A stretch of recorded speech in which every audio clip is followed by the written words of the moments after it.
thing saying the go-to-meeting session is running, and that window stays open. How do I get the symbols on the right that we had yesterday where I could click on the camera? Yeah, since I don't know what you're doing, that's hard to say. Does it ask you for an access code? It doesn't ask for anything. But you've clicked on Go to Meeting? Well then, yeah, I don't know what that would be. You could try going to it on your website on the, just the internet, gotomeeting.com. When I X out of it, it flashes by your picture as I'm leaving it.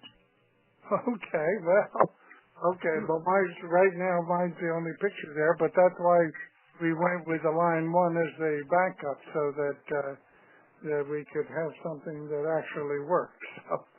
So it's good we did it that way. People have trouble with this GoToMeeting for some reason. It has a good reputation, but it just seems to have technical problems. Yeah, and when you have a dummy working it, I get the same thing again. It comes up and it says the session is already running.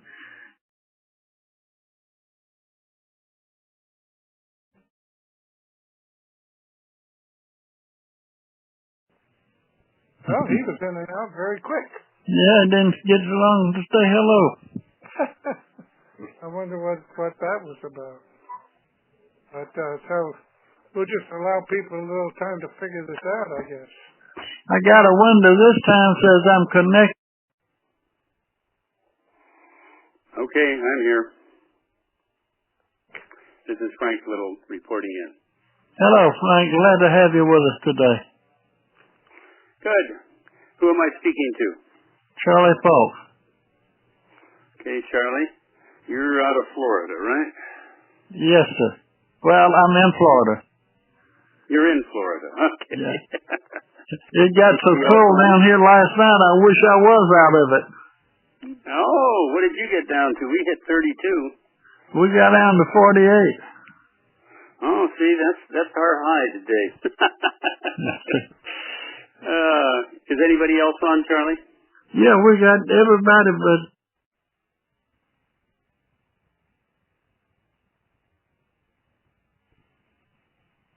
Hi, Jack. Hi. Okay. Who's this? This is Frank Little. Hi, Frank. How you doing? I show 5 people on the call. Jack Cummins out. This is Charlie. I think we've got everybody except Bennett, Walt Boyer, and Bob Nicholson. Have you heard from any of them? No, I have not. Yes, I heard from Walt Boyer, who said he had a conflict and would not be participating. I've got Bob Nagel down. Now, who's in the 206 area code? That's Frank Little. That's me. Okay, that's Frank Little. Who's in the 331 area code? Me, Jack. Okay, that's Jack Snyder. And then 863 is Charlie Paul. Right. Okay, I've got it. What that gives me on the console is just the phone numbers. Yeah, Bennett was, I don't know about Bob Nicholson, but Bennett was going to be here, but there could have been a change in his jury commitment that knocked him out. Well, he emailed about 10 minutes ago that he'd be on the call and the go-to-meeting thing shows 2 people on, so... I'm trying to figure out how to make this work. I'm on it, Jack, but all I get is a screen that I'm connected to go to the meeting, and none of the other stuff we had yesterday is on it. Well, it may be hidden behind another screen, but don't worry about it. That's why we use the line 1. We were always able to make line 1 work. The advantage of the go-to-meeting is it gives us a picture, but that's okay. And now somebody from area...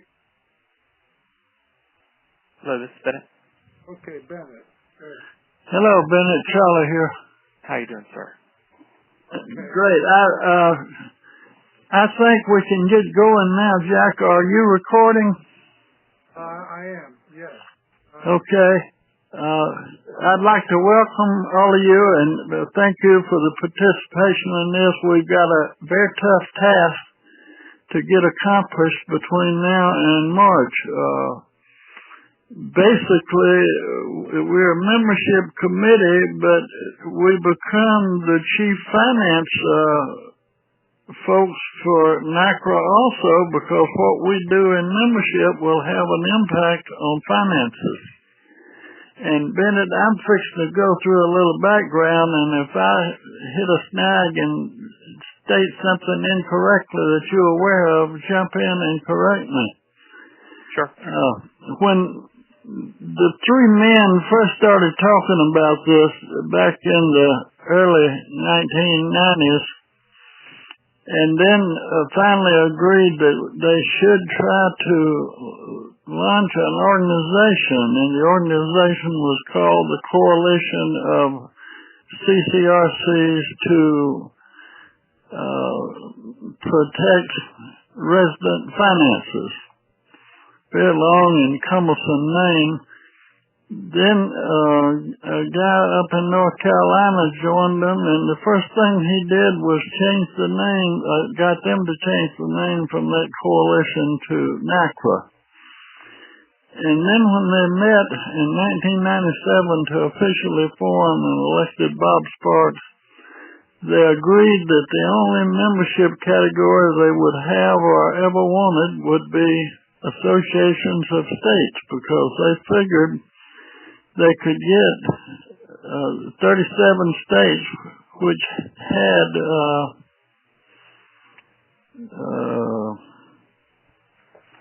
CCRCs, or whatever the number was. Anyway, it was all of them except two or three. They could get them to join. That would give them adequate resources. They soon found that one of the members living in California, one in Florida, one up in North Carolina, and it wasn't long Connecticut come in, so they was pretty well scattered out.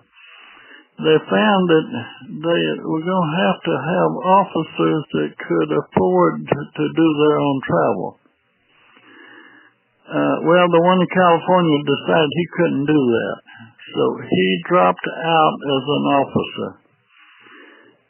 The one in Maryland was a wealthy man, and he could handle his own.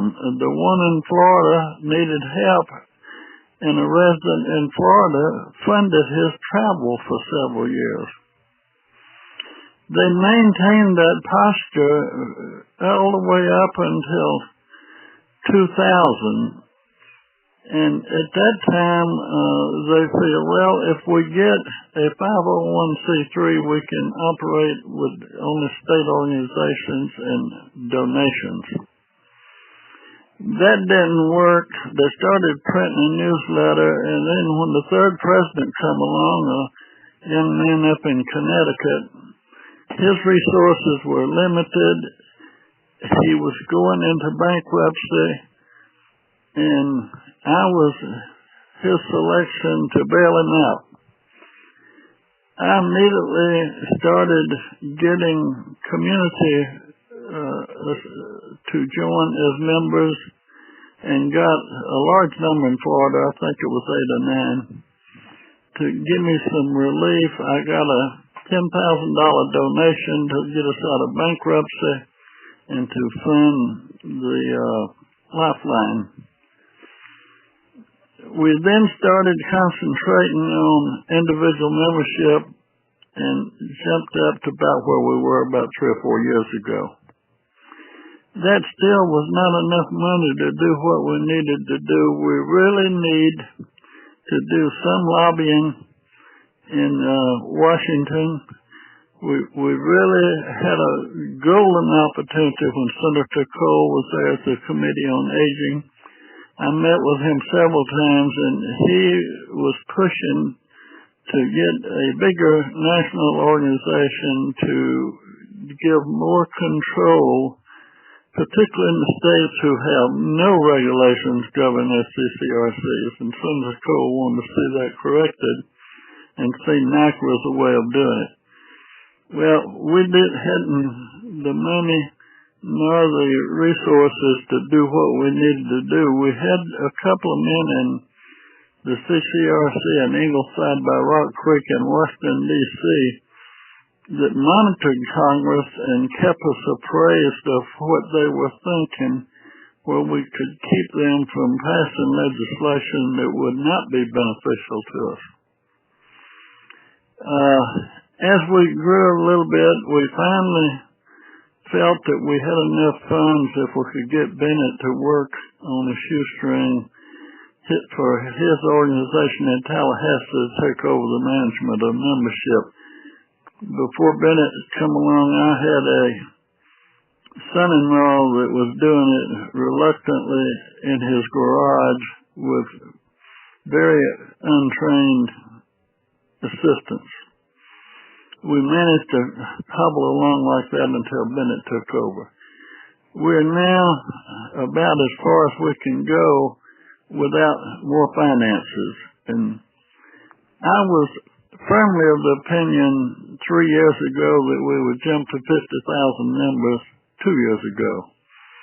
And due to discontent on the board and lack of action on the board, that did not happen. Now, that's kind of the background on where we got to where we are with the individual members, community members, and state members, and how we're responsible through membership and right now charity to operate NaCCRA. I know a lot of people are of the belief that you don't need money, that you should do it with volunteers, but folks, when you're operating on the state level, sometimes you get a person with the talent and the desires to do the work without the finances to travel all over the country. I was fortunate during my time. I was still doing consulting work, and I could always line up, if I wanted to go to Texas, I could line up a consulting job and visit communities in Texas. That worked until all of a sudden one day my physical condition prevented all that. So that now is where we are. And our mission is to not only define membership, but define it in such a way that we will get the finances we need. And to really be a viable organization nationally, we've got to get up to between 50 and 100,000 members. That way we can pay a lobbyists to keep tabs on Congress and help us prepare legislation for the U.S. Congress, as well as help states that are trying to form, get organized, and get regulations in their state. We still have to have strong state organizations plus a strong national organization. Now, are there any questions from anybody on that brief background? Yes, this is Jack Snyder. I have a question, Charlie, and that relates to what we'd be allowed to lobby, using your word, as a 501c3. 501c3s can use 25% of their revenue for lobbying funds without any questions or bother from IRS. I thought I learned from getting Illinois started that any lobbying as a 501c3 would be prohibited. Does that vary by state? No. No. This is federal. Who was that? Well, I think it was Bennett and Jack, so whoever wants to go first. But. Okay, go ahead. I'll just say that the 25% applies to advocacy. What you're not allowed to do is to contribute to specific candidates. Correct. You can advocate for positions up to the 25%. When you begin to press against the 25% barrier, what most 501c3s do is to form a 501c4 or a 501c6 in addition to do the lobbying work, and they keep the educational. This is the way Leading Age, for example, handles it, because they can get sponsorships from people who have an interest in the field through the 501c3 on a tax-advantaged basis. But we're far from reaching that point.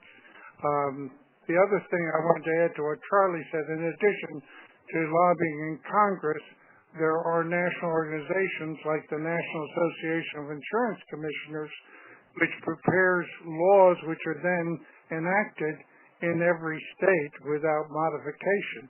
That can be an easier way to get the laws that you need in a particular state than going state by state and trying to debate it within the legislature.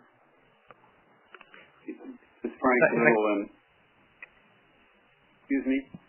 No, this is Dennis. Do you mind if I interject? Go ahead. Go ahead, Dennis. I just wanted to add to what Mr. Cummings said. He's exactly correct as far as the outline of the IRS regulations. Within the context of endorsing candidates, if you will, that's the prohibited activity. And so they distinguish between legislative and regulatory advocacy. That is a task or a function that a C3 can perform. And then, so what's prohibited is the political activity, which primarily is focused on the endorsing candidates, endorsing a party, those kind of things.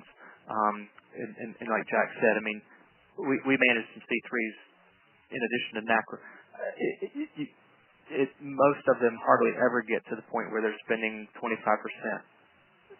Where they're going to hit that formula brick wall, if you will. But like Jack said, you have a good idea long before that what other options you can take. Whether it's creating a separate organization. So we've done that with different groups that we work with. So whenever we get into that situation down the road, should we get there, we could help you with all the accounting processes and stuff that are required to do that. So it's not as difficult as you would think. Yeah, this is Charlie again. Our community organization is a 501c3. We certainly do a lot of lobbying, not in support of parties or political individuals. From a political standpoint, we run a political forum at our community before all elections and give each of the candidates an opportunity to make opening statements and answer questions and closing statements, and that way that gives the individual residents an idea of what to do. But we never, ever pick one as the one that the organization will support. And having been an IRS agent for 50-something years, I can tell you that if you stay down like most small 501c3s do, IRS or neither will the senator from Iowa, Senator Grassley, he'll never go after. He's only after the big guys with the 501c3s anyway.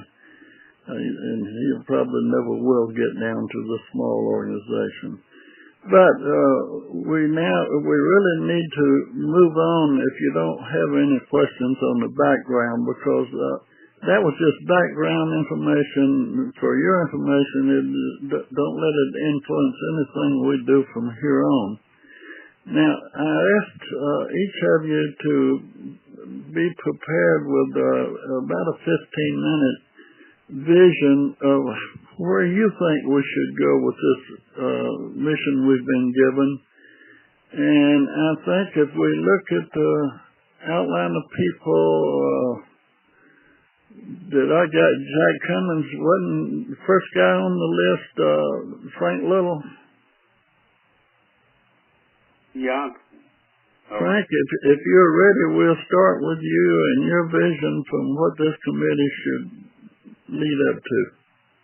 Okay. And by the way, one of them, Bennett is really our expert on this, and so Bennett, anytime if you need to chime in, please do so. Okay, thank you, sir. Okay, Frank, the floor is yours. Oh, thank you. Let me just sort of give you a little background on where we are in Washington. As you realize, we have created a situation which is very different from the historical one that you outlined, I think, very well. We're basically, and we unfortunately didn't get clear understanding a year ago when we sort of started moving on all of this as to what NaCCRA was, what individual memberships were, finances, donations, the whole world. We really went off without the right information. We therefore elected not to go forward at that point, forming our own 501c3. Our whole thing was basically designed around the idea of a Bill of Rights, both individually in our own individual CCRCs, and at this point, four of them have gotten Bills of Rights up to their board level and are under review.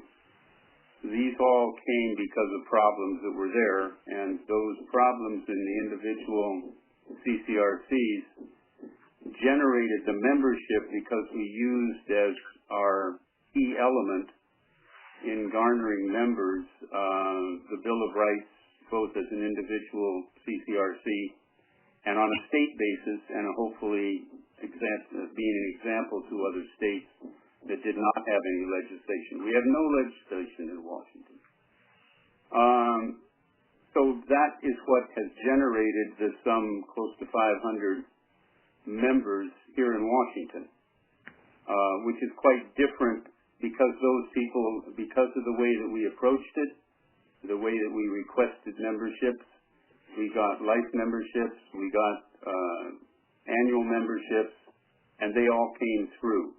It obviously changed the financial balance of NaCCRA, because all of a sudden we were providing funds that they had never seen before. And at that point we didn't understand, I must admit, anything about the so-called association memberships. We were looking to be a part of a national organization of some 30,000 people or something, and all of a sudden we find out we're not. We're the largest group in the country. Basically, from that, we started and as I say, created our own in-house Bills of Rights. We have a meeting coming up in 2 weeks with a special committee of the legislature, which will be represented both by the providers and by ourselves with each a panel. You probably realize that we have a quite adversarial situation with leading age here, and whether or not that will be able to be mitigated over the next few months as we hopefully can begin to see some legislation work going forward. So that's where our drive has been. Then all of a sudden we realized we need money to be able to do what we're doing. We basically have had $1,500 in donations made. We thought they were going to be coming back to us. We haven't seen them. We've got another 1,000 we can't even find. We've got our memberships. I don't know what the total amount that between life members and have all come up. All of our renewals are going to be coming up in the next 60 to 90 days. We basically started a year ago. There were no NaCCRA members, I don't think, maybe one or two. Bob probably was one. Prior to, let's say, November or December, Bennett can probably tell you when the first of the onslaught of memberships came from Washington. So those are coming up for renewal. So we have some decisions to make internally based upon what this committee does with regard to where do we go. Do we go and form a 501c3, which there is very strong position to do, and, you know, as I have been a very strong proponent of staying in the national group, I must admit that as I've begun to really understand what Charlie has explained on the history, does it really make sense for us to be something other than, there is no provisions, as I read the bylaws, for an organization such as we have here in Washington. So, kind of as we're looking at it, does it make more sense for us to go ahead and incorporate and apply for a 501c3 membership? And, you know, in it doesn't make any difference. So we're just a corporation.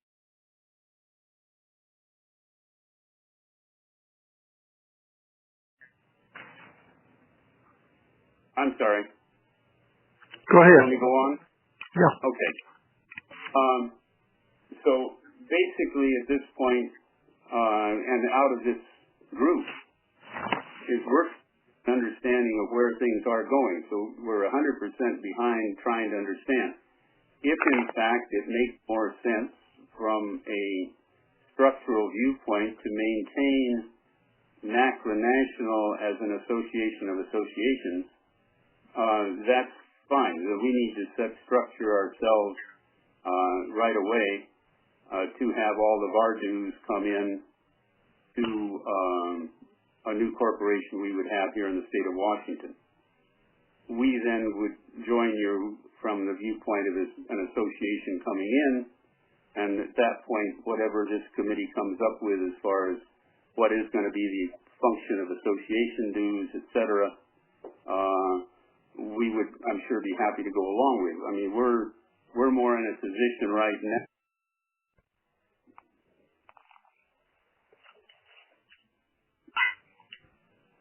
Go ahead, Frank. So basically, trying to give you that's kind of giving you a background of where we are. We're really a startup organization in many ways. We basically have all of our members coming from approximately 6 CCRCs, which are really located in the Seattle area. Our push is going to be to go on a statewide basis just in order to be able to get statewide support for legislation to go forward. This meeting that we're having on the 14th of December is a critical first step. We have got the council for that committee is looking, we set them to look at the California law as the one that we would want to have as sort of our guideline. And basically, we're going forward. So one of the things that comes up right away is we're going to have to get busloads of people down on December 14th. We don't have any funds. We got $0. So it gives us a strong impetus, and I must admit, you know, I'm somewhat changing my concept to maybe what we ought to be doing is forming a corporation and then arrange for us to have our membership in NaCCRA consistent with the ones from the other states, and you know, put up $5 a head or whatever it turns out to be.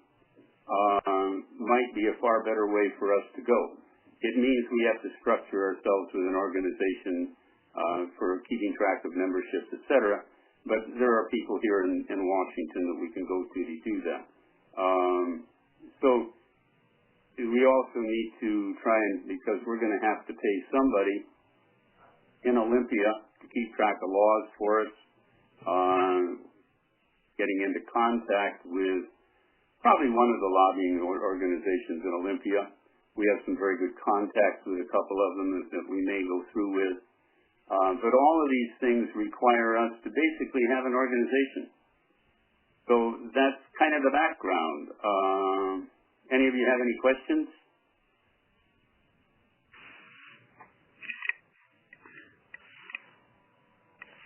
It sounds like none. A couple of comments for you. All of the states, to my knowledge, all the original 9, let me correct it that way, except the ninth one, the one in California, the residents organization withdrew from NaCCRA, and the providers opened up their organization to all the residents and joined NaCCRA to give residents an input to the national organization. It's kind of a bastard setup, but to a degree it has been helpful to some residents, but we would really like to get a residents organization from California back into the fold. One other comment you made, when you say you provided some unseen funds, I don't understand that. All the funds you provided were individual dues, wasn't it? Yes, it is. Oh, okay. And you also said you were the largest supporter of NaCCRA in the United States. And what are you basing that on, Frank? Basically our dues. Well, then you're not close to correct, because Florida is by far much larger supporter than Washington. In terms of total revenue, let me clarify a couple of things, just so you're both right. In terms of total number of individual members, Washington now has the most total number of individual members.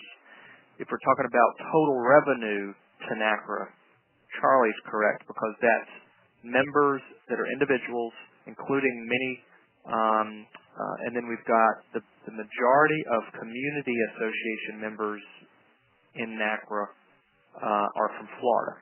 So when you add that, that's so. I could just give that clarification, because you're both right, if you will, but you have to kind of quantify, why you're both right, if that helps.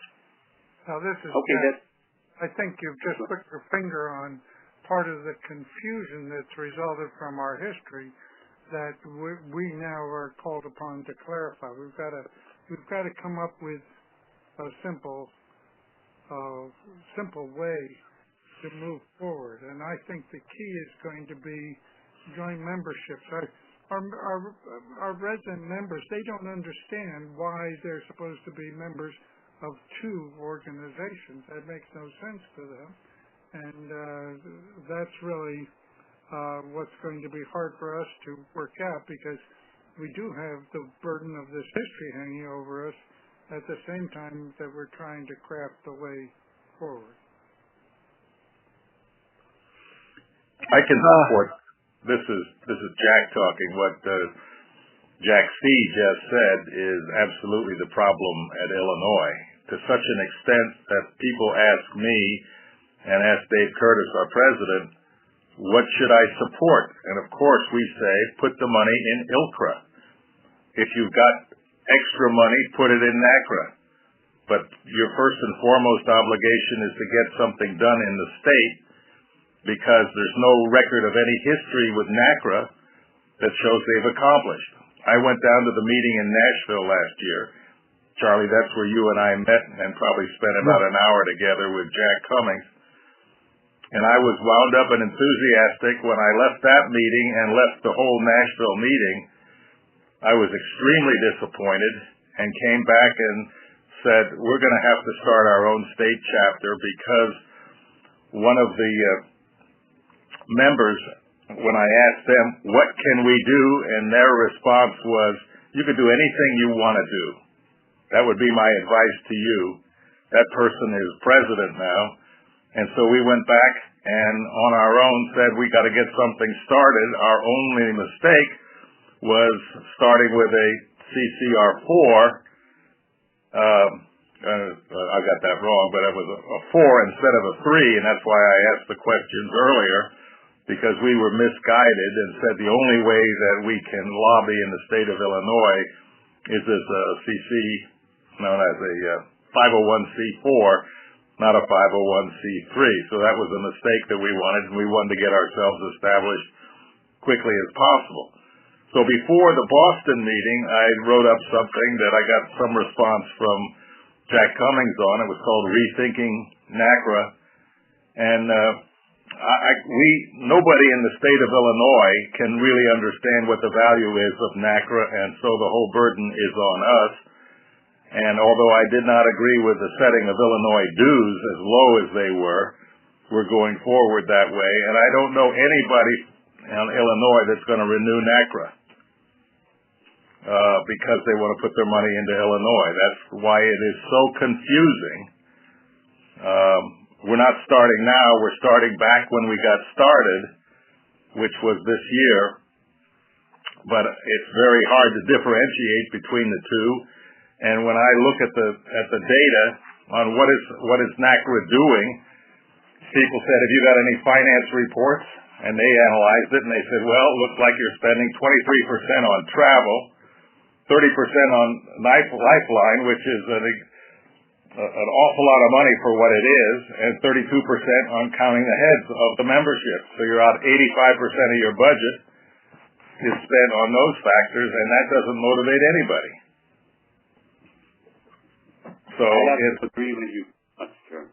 Go ahead. No, I just say I agree. You and I are in the same place.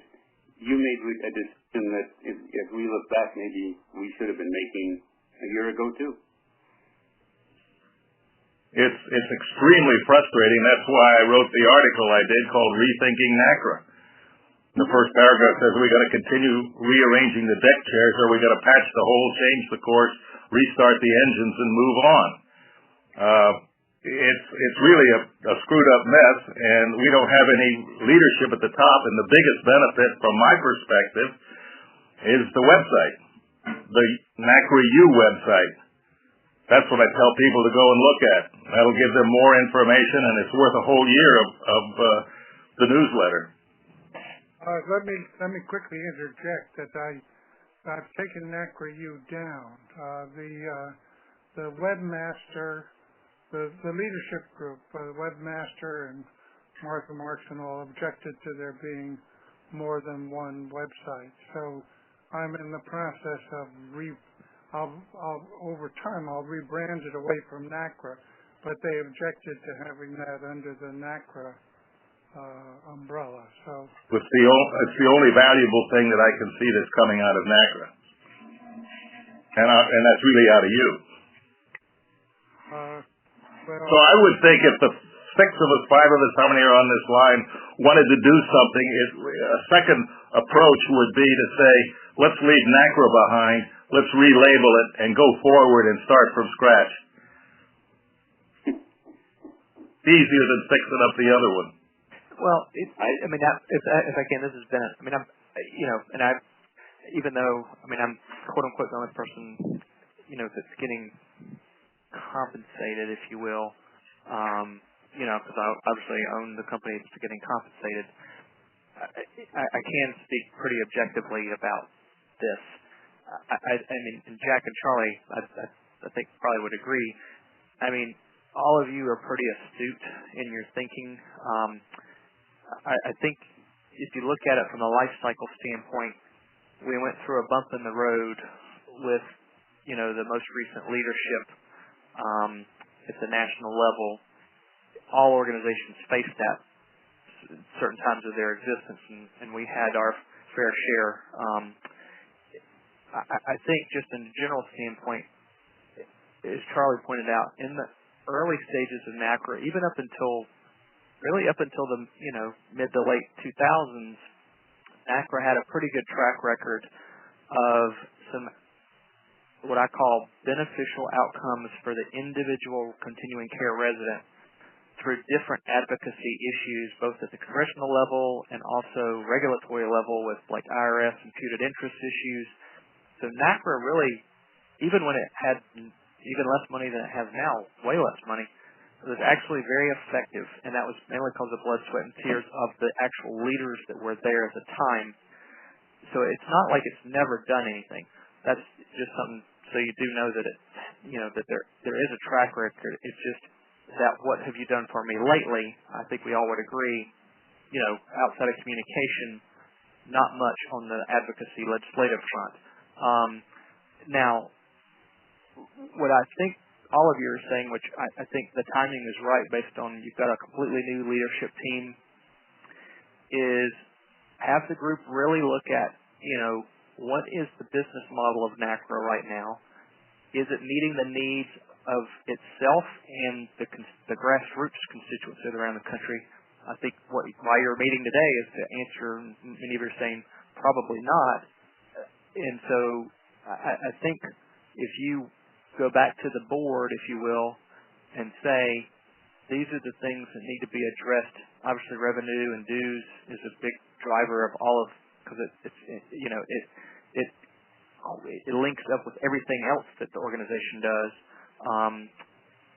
I think hopefully you'd find a receptive audience. And, I think you're right, is evaluate how are the resources being allocated. Are ones being done just kind of because we've just done it that way? Maybe they've written their course, like Lifeline. Could it be electronic dissemination? Get rid of the printing, get rid of the postage. Those are all strategic questions that are worth raising so that you put yourself in a position where you're reallocating the revenue and expenses more towards the return on investment for the individual members.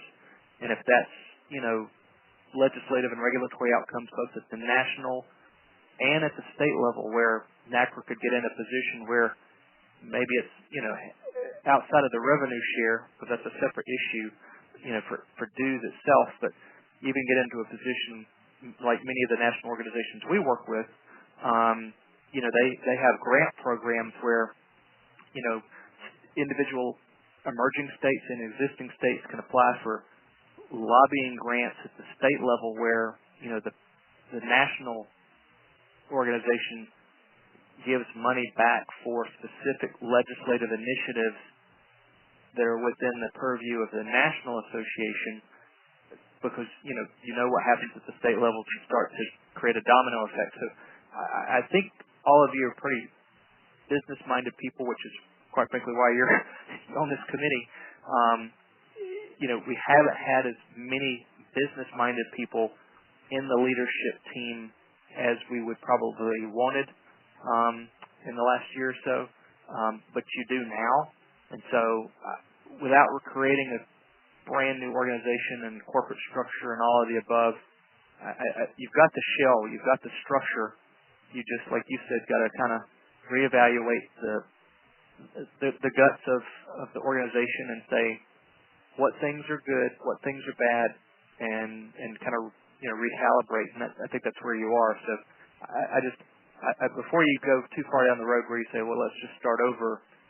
I mean, you still have a structure that could be effective to meet everybody's needs.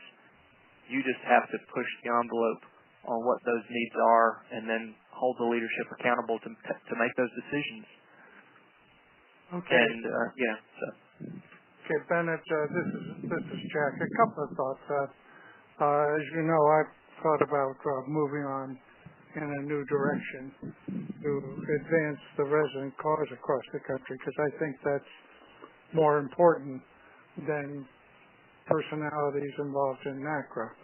Larry Minix convinced me that NaCCRA was already established and had recognition, and so he advised that if you can salvage NaCCRA to be an effective organization, you'll have benefit from that. Now, Jack's pointed out that there are difficulties in leadership because we have people who, there are some quality issues. There are quality issues with the last Lifeline. We all recognize that. It appears that may continue with the next Lifeline. We've got to get that under control because that's the main instrument that members actually see. We did find with the survey that we did that only about 25% of our have given NaCCRA email access. Before we go on it, we have to be prepared to address the 75% who might be left behind. The other thing is that that the leadership needs to come from this committee to direct the nominal leaders what they need to be doing which may be different from just pious talk. We have to have concrete accomplishments. The question is, how do you bring that leadership forward to get done what NaCCRA needs to be done? Up to now, it's been done by one or two people with a lot of other people who just sort of float along. How can we address it? And I think that's what the most important mission of the committee will be to define something that makes the 30,000 people who are now members in state associations all NaCCRA members as a beginning, and then makes NaCCRA an attractive thing for residents everywhere so that we grow the membership so that we're able to get effective regulation, so that this imbalance, the idea that we have an industry that is contemptuous of its own customers is unthinkable. You've got to reverse that mentality, and that takes resources. Whether we do it in this organization or a new organization, it's something that must be done. If we can get NaCCRA to be the instrument, that would be ideal. It's already established, it's in place, and it's ready to go. I think Larry Minix is right about that. Okay, well, all of you are making comments that are valid, and I don't know where you know it or not, but your comments is probably why you're on this committee. We didn't want the same old thing to emerge from it. I would like to hear what Bob Nagel has to say. Bob has probably been around, I don't know where he started before I did, or we started about together, but he's been around an awful long time, and part of that time was when we were going into bankruptcy with our third president, and it was not the third president's fault that we were going into bankruptcy. It was the organization's fault. And when he got put in the position of leadership with no funds to support him or what he wanted to do, it became bad situations. But right now I'd like to hear from Bob, and I'd like for you two gentlemen that just spoke to hear from Bob. Bob, are you ready to kind of give us your vision on how we can correct this mess? You're very kind, Charlie. I was with Bob. Yes, an outline of where you come from and the structure of the organization that you represent. So just so I have a feel of what we're talking about. Well, as I started to say, I attended my first NaCCRA meetings with fellows like Bob Stark and so forth when, let's say, probably Charlie remembers that the organizing strength at that point was we didn't trust the bastards that own these places or the people that ran them. I mean, it was a very, very disciplined group about we did not trust owners and managers.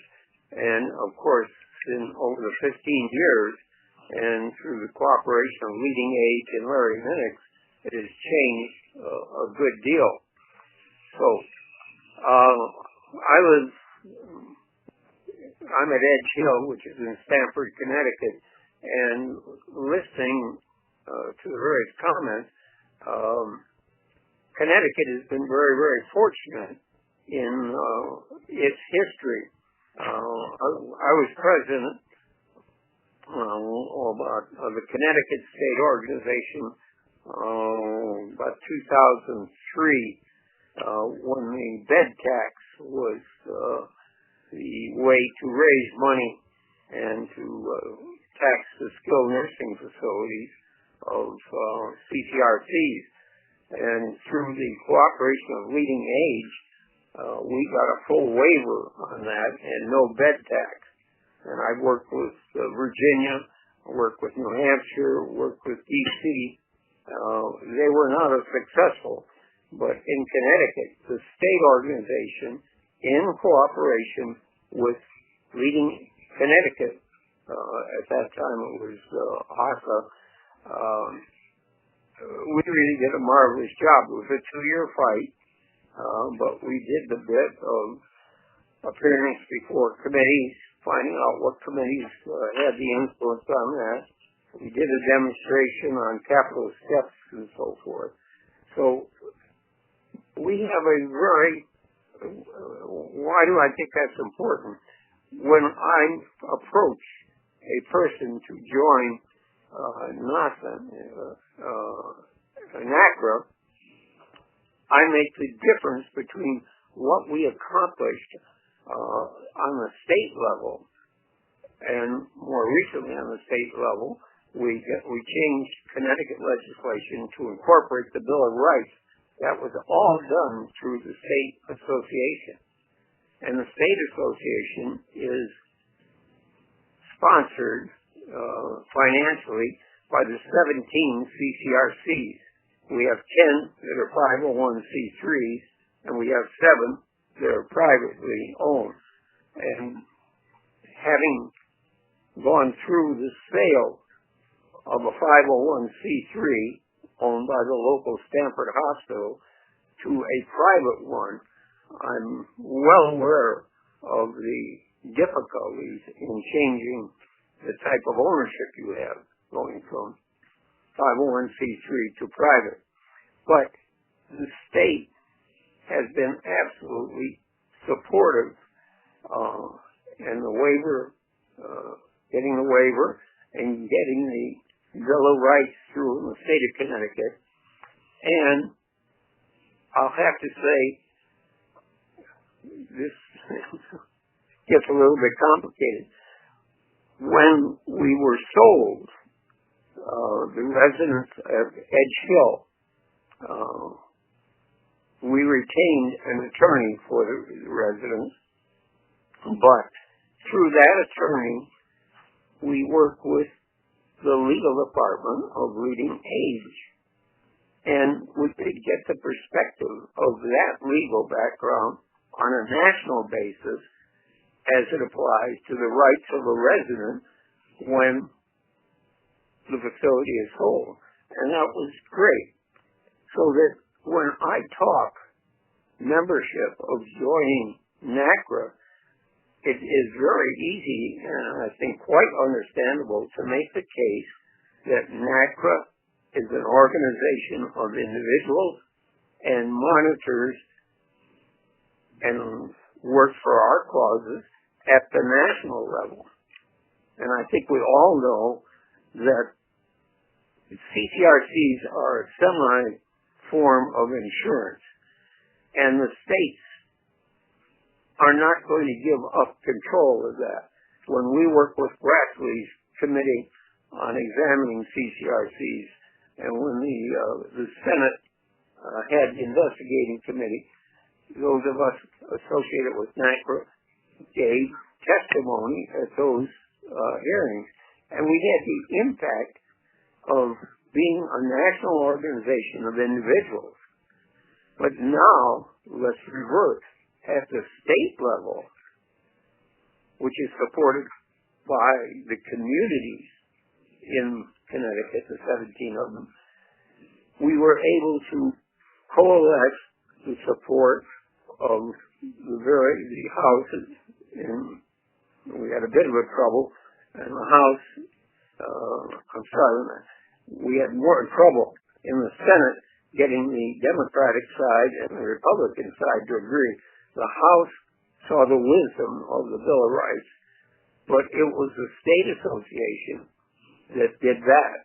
So when I talk to a prospective member, I say, you are, through your CCRC, supportive of the state organization that has the most effect on local and state laws, and then for national problems, such as the imputed interest tax, or appearing at the Senate investigation of CCRCs, or working with Grassley, we can go in and say, we represent the 2,000 CCRCs with, I'm not sure the number, of individuals, regardless of the state. There is such a difference in impact at the state level, which is a real hands-on, and then at the national level, where we did the job on the imputed interest tax, and certainly with the Senate and grassroots committees. Charlie, I just want to make one point. Is I remember it, where we got into trouble was, I don't remember the year, probably will be about 2003-04, when we made the decision to, in a sense, solicit community membership. That blurred the line between the individual CCRCs being strongly support of the state association, and then the individual CCRC residents being support of the national organization. And to me, from a business sense, those two, that makes sense. At the state level, you've got local impact, you've got representatives, state senators you can talk to, and so forth. And then on the national level, you need the name of a national organization and its membership to get to the staff of a national senator or a national representative at the federal level. And I think the mistake we made is when we blurred that line and solicited CCRC memberships for NaCCRA. What's your feeling on that, Charlie? Well, I think most everybody recognizes that from day one the mistake was not going for individual members right off the bat. And that was a big debate. Yeah. We recognize you had to keep addresses, you had to keep renewals. It's a large bookmaking task. Can I ask a question of Bob? This is Frank Little. Yes. Could you give us a sense of numbers? I'm confused as to how you're organized in Connecticut. I am confused about almost every state, by the way. But to understand, what I'm hearing you say is that I'm not sure you even have a state organization that has a budget, let's say, looking at the financial. Whoa. We have a very strong state organization which has a budget, which is supported by dues from the 17 CCRCs. That's okay. So that's if you understood what I said, I mean, our state organization organized to get the waiver on the bed tax. We organized that on the 17 CCRCs through the state. Mm-hmm. But we could go to the House, the Connecticut House, and the House Senate, and the committees and say, hey, we represent all 17 CCRCs in Connecticut. They are dues-paying members to the state association. We call it NaCCRA. That's what I'm trying. But now, so the individual CCRC, the 17 of them, are the ones who basically fund your state organization, not individual members. Absolutely.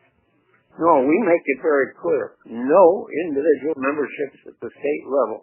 That is national. That's NaCCRA. Yeah. No. Okay. So then, people when you look at people coming in, putting in their membership into NaCCRA National, they're basically already, in essence, a member of the state organization through just being a resident of the particular CCRC. And that's correct. So then what you're doing is convince them that they should belong to NaCCRA as an individual, but there is no direct connection other than your state group. Does your state group also belong to NaCCRA, or is it only individuals that belong to NaCCRA? We work very, very closely with NaCCRA and with Leading Age. No, I'm asking the actual members. We're totally in support of NaCCRA. But do you by a financial connection? Yes, they pay $500 a year as a state member. Thank you, Charlie. Yeah, as a state member, right. So you're paying $500 a year, but the people who are, how many individual members do you have of NaCCRA then in Connecticut? Oh. Bennett probably knows. I'll have to pull up the recent list we circulated in Boston. It's actually a fairly small number, which goes back to Jack's point. In terms of how things are structured. So. Yeah. So basically, to get at is from our view, because we're a new organization, okay? We don't have all this history behind it. Right. Is to understand, okay, when we talk about the national membership of NaCCRA, we can only include then as I understand it at this point, when we're talking about our numbers, the small group of people who are individual members from Connecticut, when in fact the organization in Connecticut that is a member of NaCCRA by paying its $500, but even more than that is you use the concepts and this kind of thing together, we're not getting the benefit of those numbers as far as being able to say Connecticut has, let me just pick it, 3,000 resident members who are associated with NaCCRA.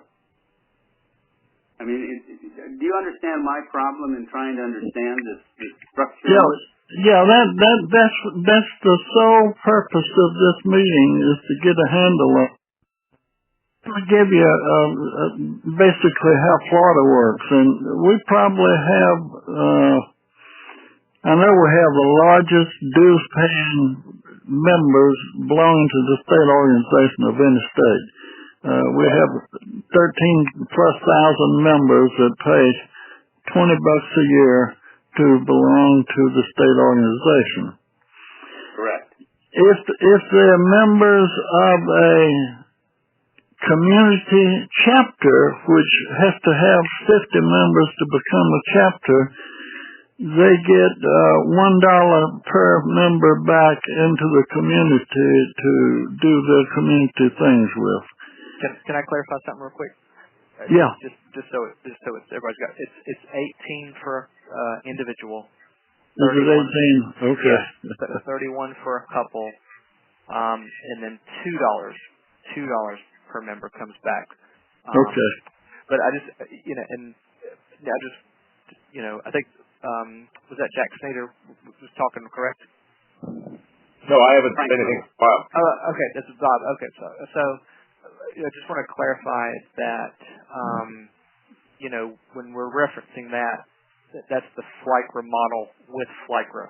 That's great. I just trying to understand. Yeah. Yeah, understood. And to my knowledge, that's the only one that's got that model currently in operation at the state level.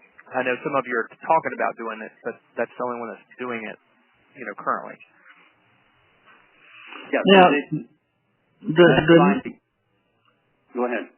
The next largest state with paid dues members is North Carolina, and their dues are only $7 a year, and they still do everything with volunteers, but they're at the point now that they've got to get help to manage the membership and put out renewal notices and stuff like that. And with their newsletter, they need some help with that also.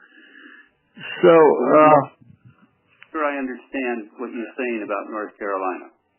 North Carolina has members of NaCCRA, and then it has members of a state association that they pay $7 to. Right. So they pay $20 to NaCCRA if they want to be a NaCCRA member, plus they're paying $7 in North Carolina. I'm not sure. Jack, is the NaCCRA dues $20 or $25 now? It's $20 a year now. Okay, 20. I'm a life member of both organizations, so I lose sight of what the dues really are. I've been living in the CCRC for 15 years and paid life membership from about the first few days I was there, and that's the only way to go, really. And it helps the organization, and it's cheaper for you. But what I wanted to do is show you, let me give you kind of a vision of what I think we've got to discuss. Number one, I think we've got to discuss dual memberships, where an individual pays X number of dollars, and that covers state and national dues. I think that's got to be discussed and considered. I'm not saying that's the way to go, but it needs to be looked at and considered. Another thing we must look at and consider is the elimination of charging state organizations and community organization dues. I don't see a reason other than providing extra money to the coffers of NaCCRA for a state community to give us money. They're not providing anything any other way. Well, yeah, they're providing people. One of the best things we've ever done for residents has been free. You heard Bob Nagy mention he went to Washington, D.C. and Virginia and another state or two to help them with the bed tax issue. Bob, he did several things like that during my association with NaCCRA that I'm aware of. And I don't remember the total time that I was president of NaCCRA. I looked at all the checks that we wrote, and I don't remember him ever asking for a reimbursement for anything, to attend meetings or anything else. That's a service NaCCRA was providing for other states that goes unmentioned. I think during my tenure with NaCCRA, I've probably given over 250 speeches throughout the country, maybe 350, I'm not sure, but every one I've ever given, I started this way. The most important organization in your life today is the local residence organization.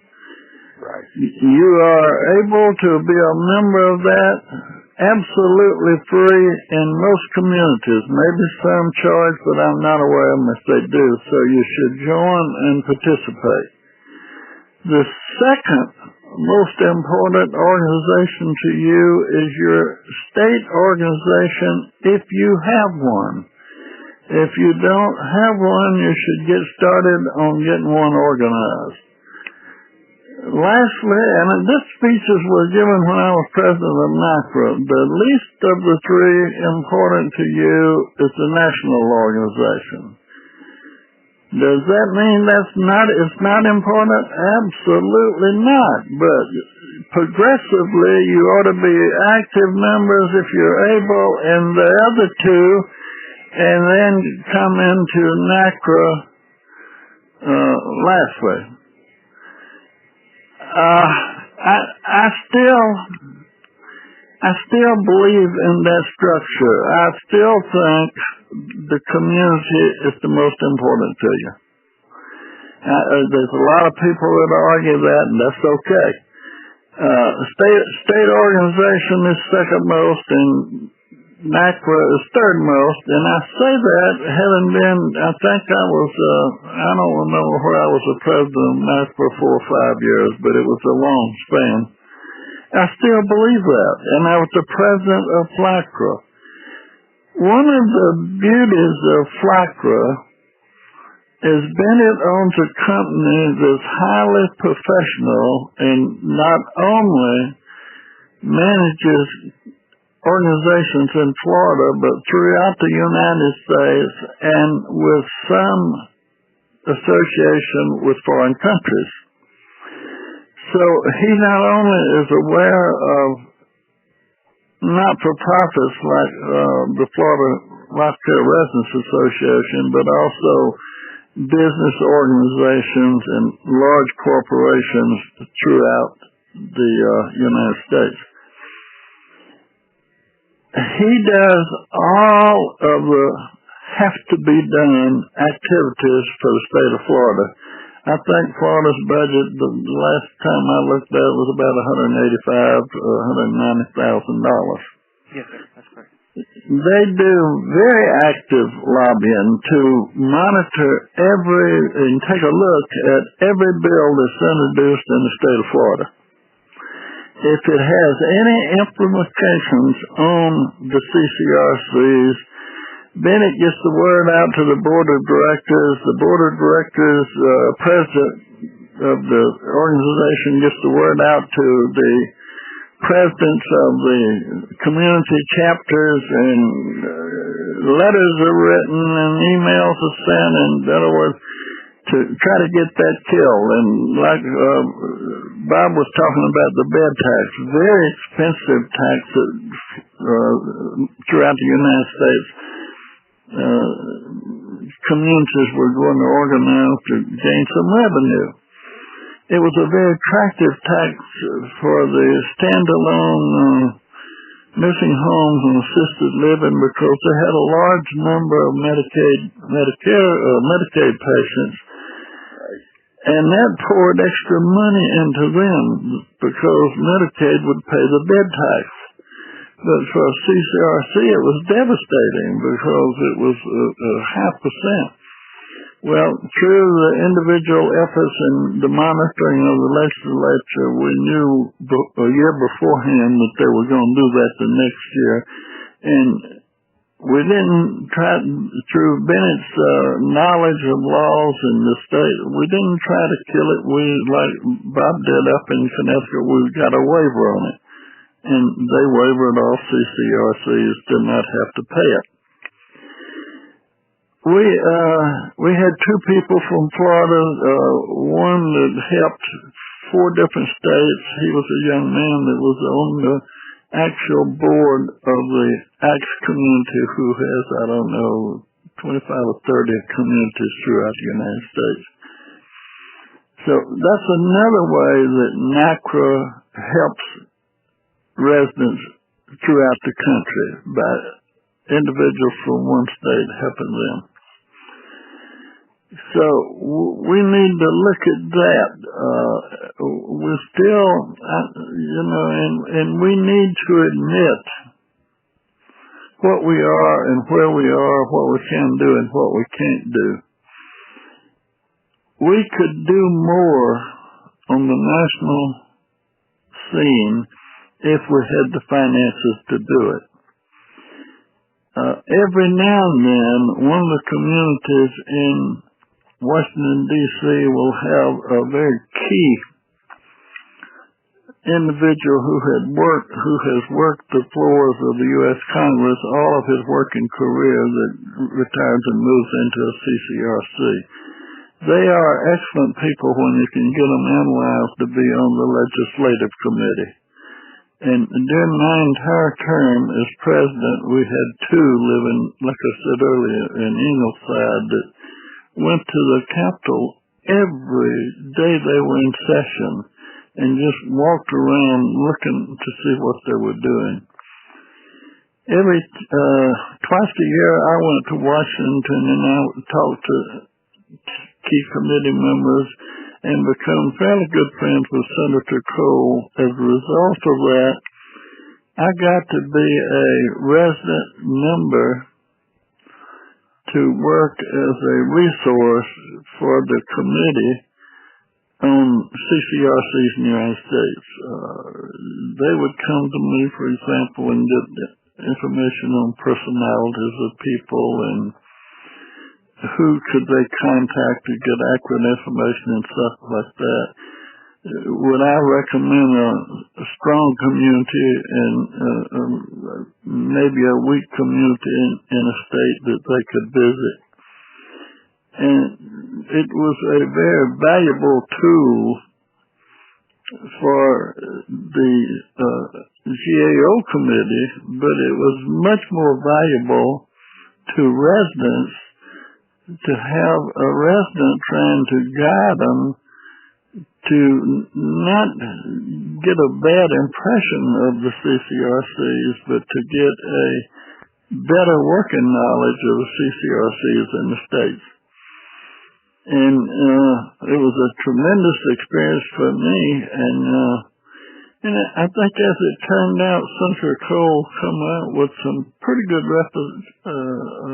recommendations of what needed changes, and he wrote some, and his greatest disappointment, he wrote them as recommendations for states to consider, and not a single state enacted a single one of them. And if he hadn't have been retired, I guarantee you he would have wrote a national regulation implementing them. But when I called on Senator Nelson, he was not prone to do that. So that relationship was good. NaCCRA has always had a strong association with Larry Minix. He's a life member of NaCCRA. He's a good person to sit down and talk with now for advice on any subject, and I did this many times. And I think he will remain a good friend of NaCCRA. Hopefully our bylaws would get a little change. I would like to see people like him and other key members of leading leagues like Susan Rice. She's a life member and has attended 2 meetings in Florida, one to give a keynote speak and one just to be there. And ability to use that kind of talent on our board, and the bylaws need changing to do that. But I think if we consider restructuring the dues and who are members and who can be a member and what can these members do, and maybe influence the bylaws committee to pick up on what this committee comes up with, will be a good service to NaCCRA. Charlie, can I talk at some point? Yeah, one more point, Jack. I want to make this as short as we can and get everybody a chance to say whatever they want to, and kind of work up with a agenda and a next meeting date before we quit. So with that in mind, Jack Cummins, go ahead. Okay, a couple of thoughts. One, I think the bylaws are central to the work of this committee. We did meet in Boston. I think that this committee could look at the working draft that resulted from the Boston meeting. The bylaws committee per se is no longer really what it was, because it was chaired by Judy Moss, and Dan Seeger was a moving light in it. Bob Nicholson had an interest in it when we met in Springfield, but I don't think that's where his focus is at this point. So I think maybe this committee could pick up some of that effort. Second, Jack, let me one thing. You can't get to NaCCRA-U now. When you type in NaCCRA-U and click go, it bounces to NaCCRA. I understand that. So you're going to have to send us a copy of what y'all come up with in Boston. Yeah, that's what I was thinking of doing. I was asked to redirect NaCCRA because the NaCCRA webmaster is, with the support of the governing folks, wants to have sole control over what appears on the NaCCRA website. So that will no longer be really within what was on NaCCRA will no longer be part of NaCCRA. It'll have to be rebranded as something else. But I wanted to continue. The Florida organization, which is known as FLICRA, or the Florida residents, has 15 times the financial resources of the national organization. A state now can pay $500, and in essence, they allow all of their members to be free riders on whatever NaCCRA was able to accomplish. But NaCCRA hasn't been able to accomplish much because it has not had the resources. Now, we can quibble about how those resources are now spent, and I share some of the concern with what we're doing with the limited resources we have. But Florida has a budget of over $200,000 a year, and ours is but a fraction of that. So I think what we need to do in this committee is to determine what it is we think NaCCRA should do. If we want, when the coal committee met, their staff indicated that they thought that the National Association of Insurance Commissioners should carry the burden of developing the laws and regulations for the CCRC industry. There's been no follow-up on that. Leading Age pocketed that because they didn't want to go. They think that they have already all the regulations that they need. So that would allow us to have a presence at the NAIC or in Congress, as you've indicated, or with the IRS, which is another avenue. That requires us to be able to fund somebody like Bennett to be able to represent us in those places. That would require a budget. So I think what we need to do is to determine what the budget is and work back. I agree that we need joint memberships. Florida is clearly the best example. You've indicated that in Florida, the residents have been able to have influence in the political dialogue in Tallahassee. That's because half the residents in the state of Florida are individual dues-paying members in FLICRA, and many of the communities have chapters there. It's a highly sophisticated, highly developed organization. No other state comes close. In the other states, people are sort of hoping somebody does something, but in Florida it's done, and that has resulted in a lot of joint work with Leading Age there. Connecticut, too, was able to work jointly with Leading Age Connecticut, but that in part is because Connecticut is a small enough state so that residents can drive at their own expense to meet with the legislators in a way that's not possible in a state like Texas or California. So we have to have these differences in mind and come up with what is it we want NaCCRA to accomplish, what is the funding that's needed, how best can we get it, and how can we get rid of this confusion about having separate dues payments for state and national organization. It ought to be seamless to the membership. It ought to be delivering effective value to the memberships. And if we can get better state laws by working through a uniform legislative entity like the NAIC, why don't we do it? Okay, can I interject something? Because I know we're going to run out of time. Okay, who are you? This is Frank Little again.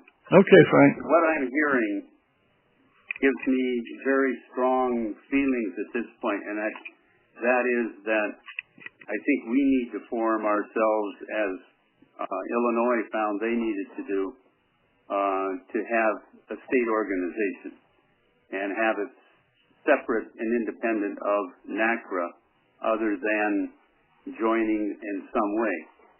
What I would like to sort of get to in the between now and the next meeting is a clear definition, if it would help me in working here with our members, that in fact NaCCRA does not want to be a individual member. Yes, we can have individual members, but the functioning of NaCCRA is in fact to be the association of associations.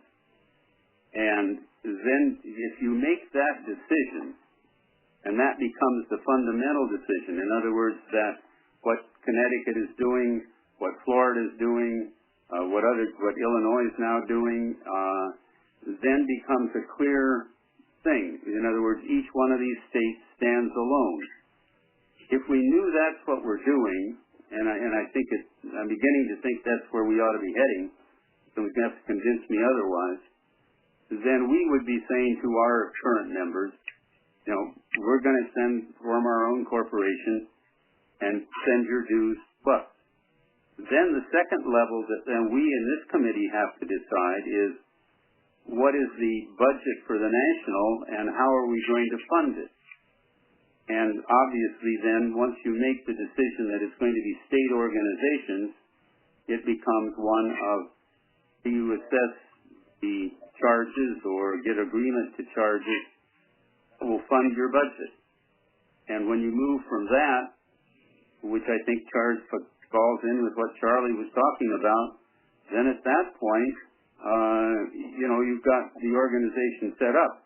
One of the things I would hope is that maybe by the way we draft it or the way the bylaws are written, we can count the 13,000 members of Florida, whatever the total number is of Connecticut, etc., as the associate members, total members, I don't care what you want to call them, of NaCCRA, so that when we go to a state legislature or we talk to people about what it's doing, say that we are one of the affiliates of a national association of 50,000 members. That's a critical thing for us, and from where I'm sitting, is to have that recognition of a national organization. And, after having sat through the meeting in Springfield, just as an observer, total loss. And so I see this committee, as we can set the rules up, we can establish how to fit in all of these different state organizations into a NaCCRA, which can then use it as a membership list, but not the individual members. I think we have to get away from the idea that individuals are going to be members of NaCCRA and get to the concept that we, as a national organization, are representing this association of active statewide groups. And this is my idea. When I'm listening to what I'm listening to here, I'm basically shifting my position with what I would be recommending to our board here in Washington, is that as I'm listening to what I've heard here and understanding better how this has all worked in the history looking forward, I see that basically we're better off and should, in fact, form a state organization. We will then cooperate with you as far as each of the states working together on how to fund the national organization once we know what the national organization's budget is going to be. That's kind of where I'm at. Okay. Anybody else?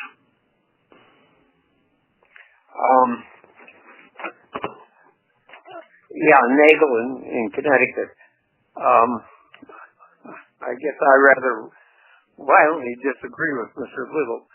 I look at NaCCRA as being an organization of individuals, because not every state is going to have a state organization. There are people that are in CCRCs that should have a voice, that they should belong to something that is working for them. So to me, to have the national organization on an individual basis, which requires a lot of plain bookkeeping work. You have to keep the rolls, you have to collect the dues and so forth. To impose that load on states, Florida is no question, is a separate entity, and it really was the germ of the idea from the original back in year 2000. It was the Florida group that said, we have to expand this into a national, and naturally we looked at the Florida organization as a model. But to me, the national is an individual, and then to get the impact on local laws, you have a state association. And yes, maybe we're fortunate in Connecticut, we're small. We work on a volunteer basis, the officers on that basis. And so our budget is very, very small and just accounts for some mailing expense and so forth. But we then have the voice of all the CCRTs in the state when we go to the state house and the state Senate to act. Welcome, Walt. Yeah. So I'm of the group. Bob, NaCCRA should be individual. Yes. Bob, the problem is, as you talk about individuals, you even say from the state of Connecticut, have a small group of individuals. Yeah. I did some research. It's about 5,000. No, members of NaCCRA. We have a small group. Yes. Members of NaCCRA. But it is growing. Every state meeting, every bit of publicity, we push. Please join NaCCRA as an individual member. Well, that's fine. Is basically have created in the state of Washington 400 plus members. Less than a year. And what I'm trying to figure out is, and I listen, and Charlie, what they do and how well they work, says to me, and I think what I've heard from Bob with Illinois, tend to agree that basically what we need to do is, and each state's going to have its own structure. I don't have any disagreement. That's what you decide on your state level. But as I look at it, and I'm happy to have others, but it doesn't tell me that we're going to really accomplish anything if we're just going to live off of state memberships off of individual memberships, where in fact the real pressure and the real strength is in the state organizations in each particular state, and which is what it should be. I mean, we're working very closely with legislators on working right now on getting protections for RC residents, and we've got come quite a ways in years further than I thought we would. But so we're working as a state organization, and this is what I think we ought to be. But what I'm looking at is as we look at NaCCRA, I think maybe the original way NaCCRA was structured is maybe the most appropriate way for it to be. And what we need to do is find a way that the state associations can fund whatever NaCCRA really needs, and more importantly, to find a way through just, if nothing more, just names, is to be able to consolidate the numbers so that when we speak, we can a national membership. Without pay dues into two organizations, without having $20 dues going from our people back to a national organization, and then trying to figure out how to refund the funds back to us, et cetera. It's so complex, I'm beginning to wonder why we bothered. Well, Frank, you could almost throw up your hands at anything, but one of the things this committee's got to do, for example, Alaska only has one small CCRC and Utah only has one CCRC. They will never form a state organization. They might at best develop a community organization outside their resident council. But that would be the most you'd ever get out of them, and so you've got to give them a way to participate on the national level. Several states only have 4 or 5 CCRCs, so it's changing, but when you stop and think of the small states, you've got to, this committee's got to come up with a way to facilitate them participating on the national level. The reason I feel you need a strong state organization and a strong national organization is there's so many regulations in most of the states, not all the states. All the states don't even have regulations. But they're so different in most of the states that you need a strong organization with some influence or guidance from other state members through association and just over a drink at a cocktail party or over breakfast at a national meeting, getting different views from different states and getting your state organized like you want it. You need a strong state organization. After you get that, then you need a strong national organization to get the same thing on the national level. But, this committee can,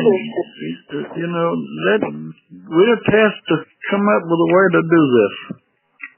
I agree, and I totally agree with you, Charlie. In fact, I hope that I'm expressing really the same thing you're saying. What I'm trying to say to you is, yes, you do have a particular problem that I know with some states that have very limited number of CCRCs. But from the viewpoint of any expansions out, such as the one that we're doing or the one that Illinois is doing, I think we need to acknowledge that it is the state group then that provides into the national group. And yes, that is the challenge that we have, is how to do that. And then along with that, how do we bring the existing state groups in so that there's a common support coming into that's relevant to, let's say, their membership coming in to support the national.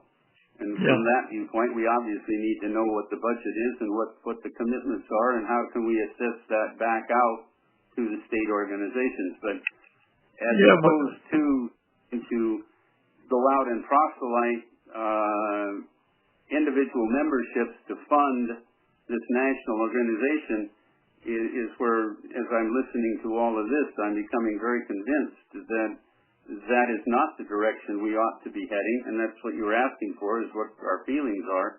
Well, but don't get convinced of anything yet. Let that be an item that needs discussing, but don't become convinced of it yet until you hear all the pros and cons.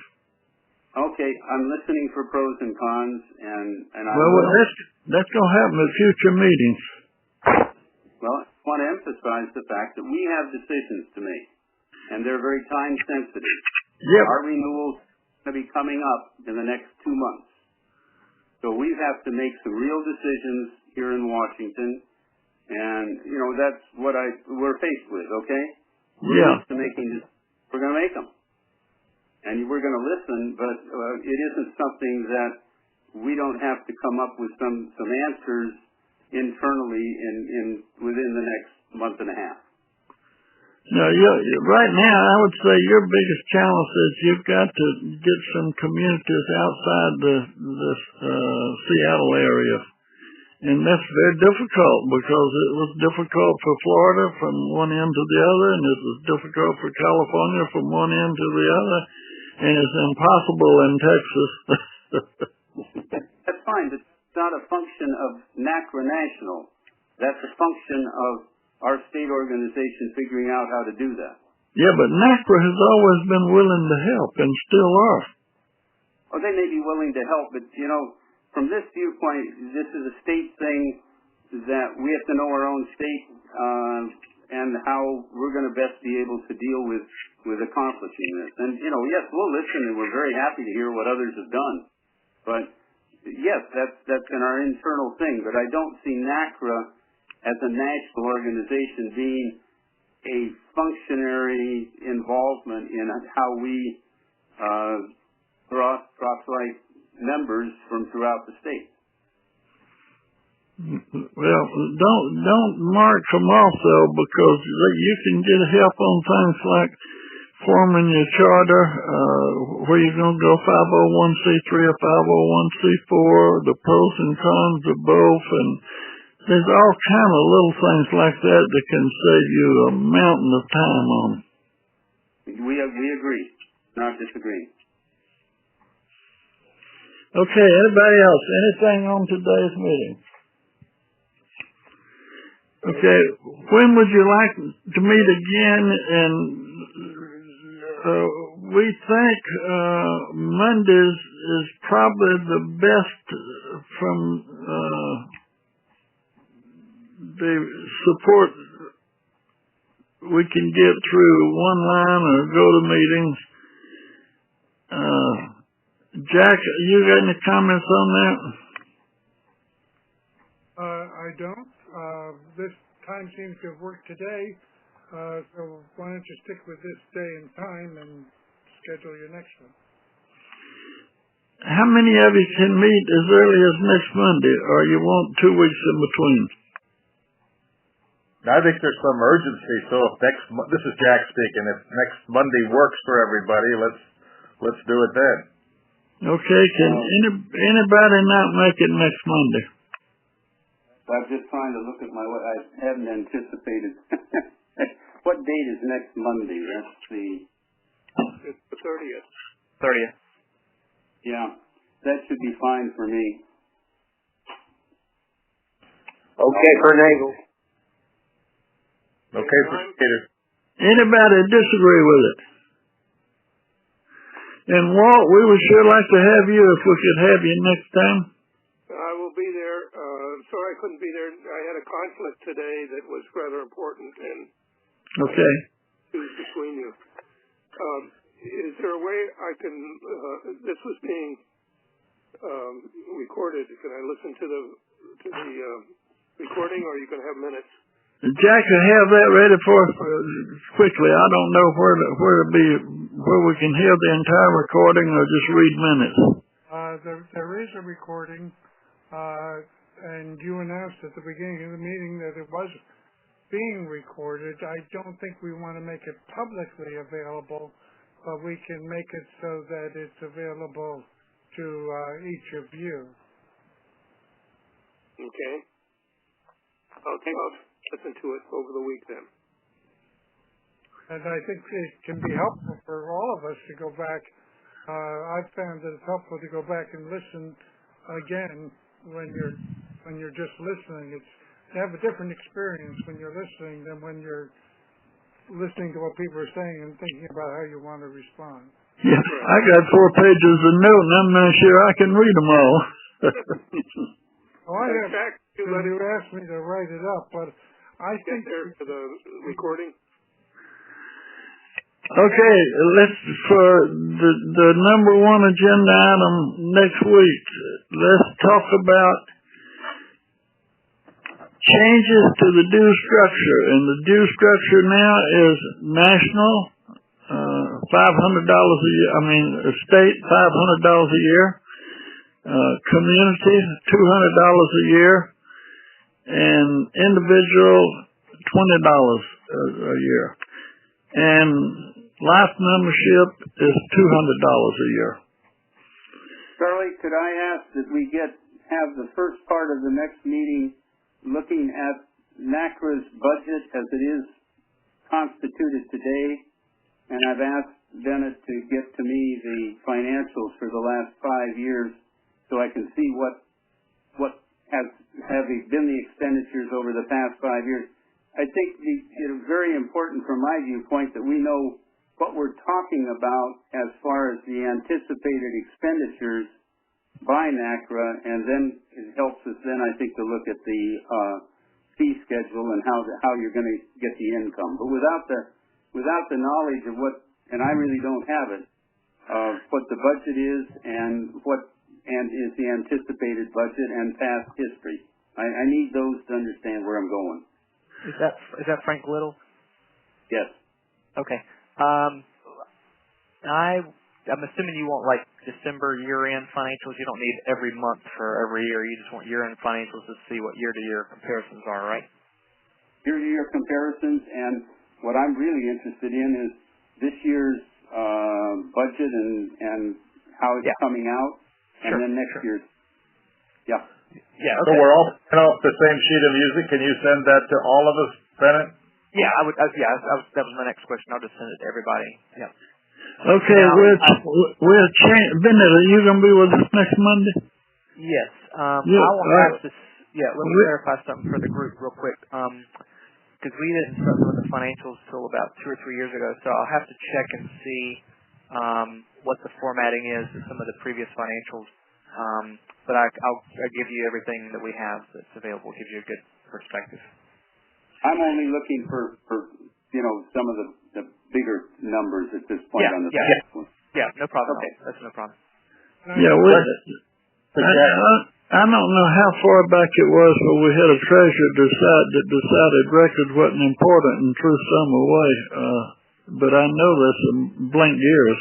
No, when he died, his family threw all the corporate records. Oh, that was Bob Sparks. When he died, his wife had the lawyer for NaCCRA had all of his wife had all of his records burned. Yeah. Anyway, well, afraid about going back into long history. If we can get 2 to 3 years.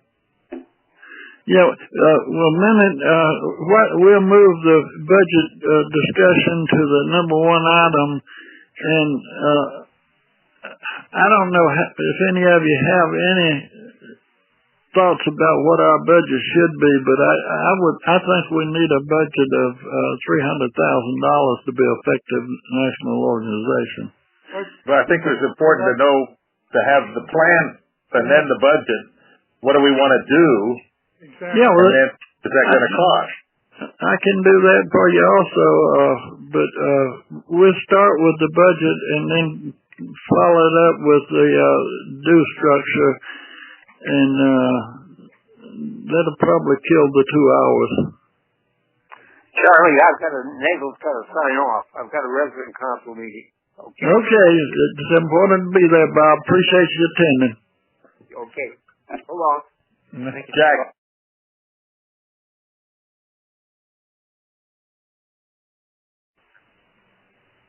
To get to this next meeting, we use the same numbers and sign-in times or participant pins and all that? Yes, and in the meantime, maybe Jack and I'll have another hour or two to play around with this, go to meetings and get it working right. Okay, if I can just say something. First, I think Jack Snyder's actually right. We need to look at what we're trying to accomplish for the future more than where money's been spent in the past. Although we could certainly, that's going to be the bigger item. Second, so I think we need to have some exchange on that during the week. That can save time in the meeting if we have some email exchange during the week. We have, for some reason, because I logged it, Bennett had given me how to get the GoToMeeting working, and now GoToMeeting thinks I'm Bennett. I can't. But anyway, Jack Snyder, and Walt Boyer are shown on the GoToMeeting, gives the video stream. Charlie is logged on but never turned on his webcam. I can't, there's no way for me to turn it on. I understand. So I think we continue to do this because we will continue to have technical difficulties, and this worked out fine. And I got to see Jack Snyder's responses to things, and I enjoyed that. So let's go with what's working and stay with the flow. One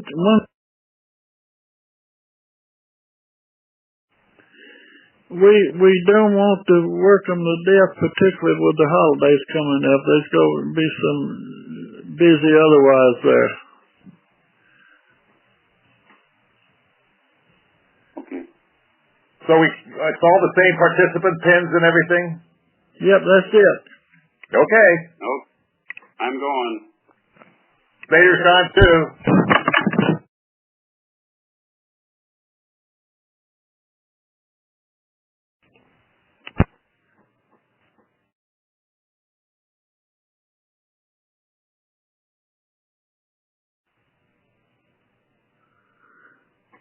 Who's left?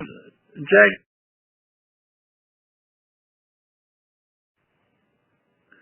Jack, and is Bennett still here? No, Bennett's gone. Jack, are you still here? I'm it. Well, I'm going to leave the conference then.